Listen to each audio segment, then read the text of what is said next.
नमस्कार दोस्तों, आज हम आपको कालाष्टमी व्रत की कथा सुनाएंगे।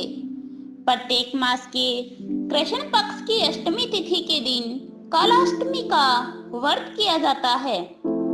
मान्यता है कि इस दिन विधि विधान से भगवान शिव के रूप की पूजा करने से सभी भय और बाधाएं दूर हो जाती है। वैसे तो प्रमुख कालाष्टमी मार्गशीर्ष में आती है, जिसे काल भैरव जयंती के नाम से जाना जाता है। लेकिन काल भैरव के उपासक हर माह की अष्टमी तिथि को काल भैरव की पूजा अर्चना करते हैं। कालाष्टमी व्रत का महत्व। काल भैरव को भगवान शिव का रौद्र रूप माना जाता है और वह तंत्र मंत्र का देवता भी है।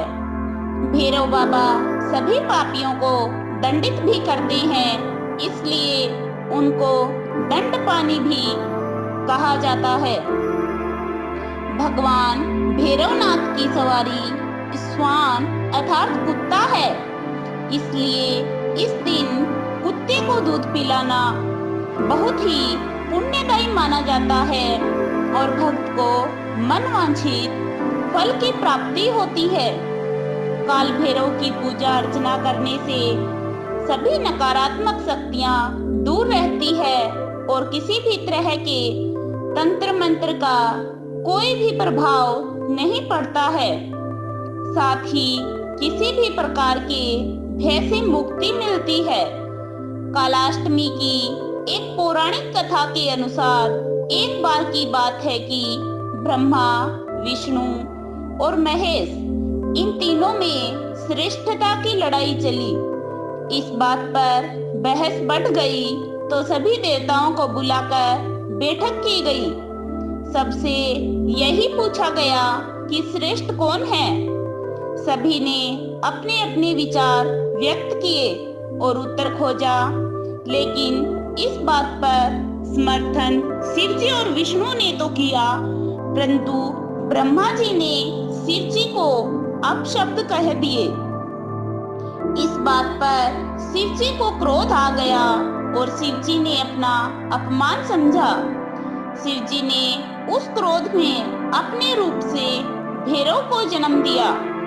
इस भैरव अवतार का वाहन काला कुत्ता है। इनके एक हाथ में छड़ी है।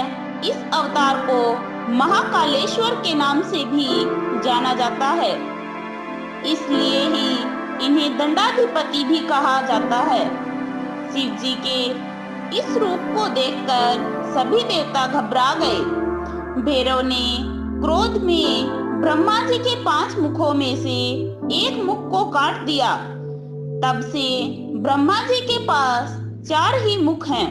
इस प्रकार ब्रह्मा जी के सिर को काटने के कारण भैरव जी पर ब्रह्म हत्या का पाप आ गया।